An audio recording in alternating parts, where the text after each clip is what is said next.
Bonjour, nous sommes aujourd'hui le 8 mars, journée internationale de lutte des femmes à travers le monde et à travers toutes les contrées existantes, de tous les pays existants. Donc en fait il y a 193 pays à l'ONU je crois qui sont reconnus, même si la Palestine ne s'est pas encore reconnue et que le Kosovo et Israël, bon bah c'est un peu compliqué, vous savez.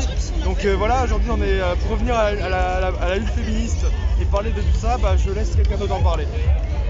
Je ne suis pas une femme.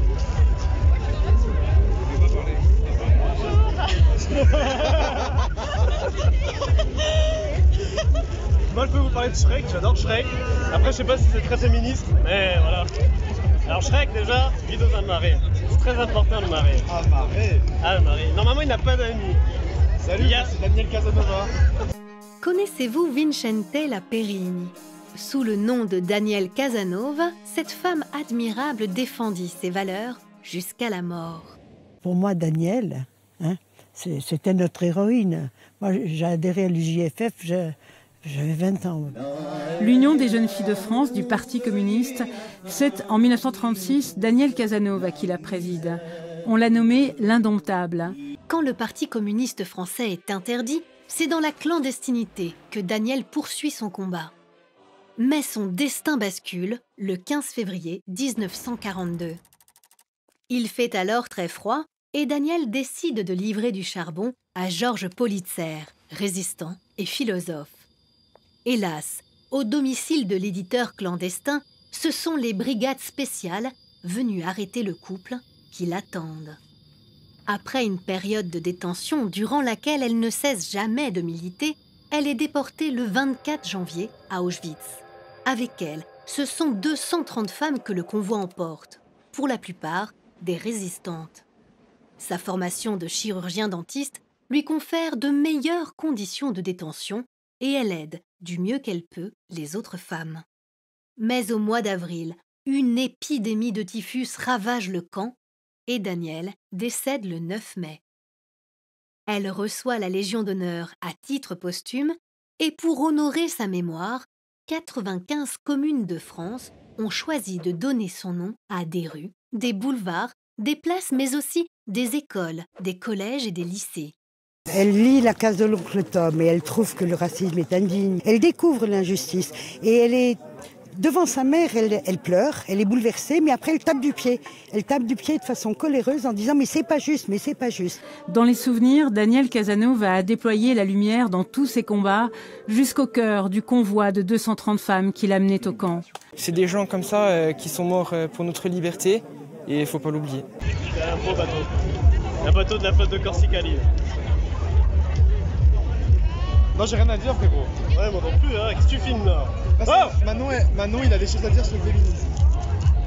T'aimes bien les femmes? T'aimes les femmes ou pas? T'es féministe?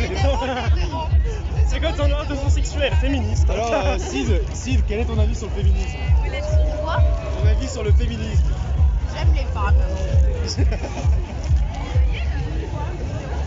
It's the flat freak funky, tonight on est là, everybody.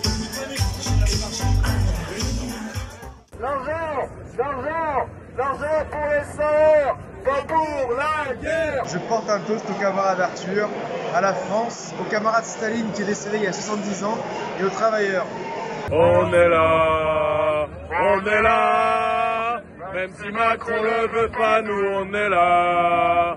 Pour l'honneur des travailleurs, pour un monde meilleur, même si Macron le veut pas, nous on est là.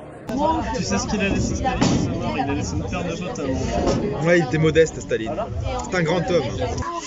Fabien Roussel, on t'invite à la foire à la saucisse. Et on l'annule au dernier moment. On l'annule au dernier moment, c'est à la foire à la saucisse annulée, quoi.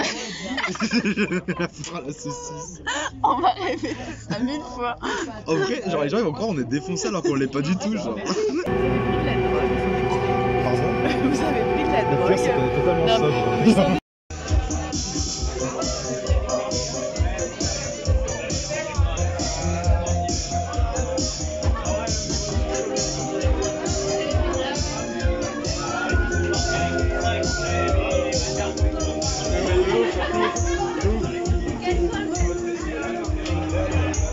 C'est quoi? c'est quoi? Ils sont d'extrême gauche, Ouais, c'est ça, Kodlyoko c'est d'extrême gauche ou d'extrême droite? Est-ce qu'ils ont un front national ou un front populaire? C'est ça qu'on se demandait, tu vois.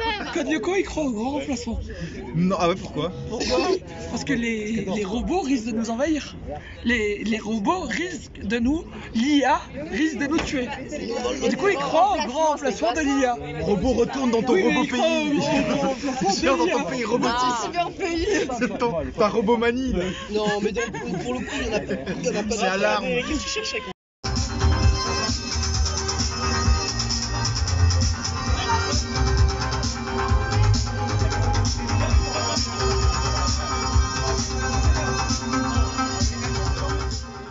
Et en même temps, il croit aussi en la révolution des IA.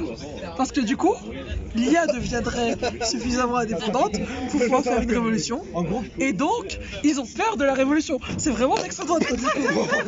Voilà, genre on se disait dans le film Cars, quel serait le véhicule qui serait adapté au personnage de Staline, tu vois. Et du coup, on s'est dit, on s'est concerté entre amis, ce serait une Lada. Staline dans Cars serait une Lada en fait, avec une moustache à l'avant. C'est perche, mec. C'est perche.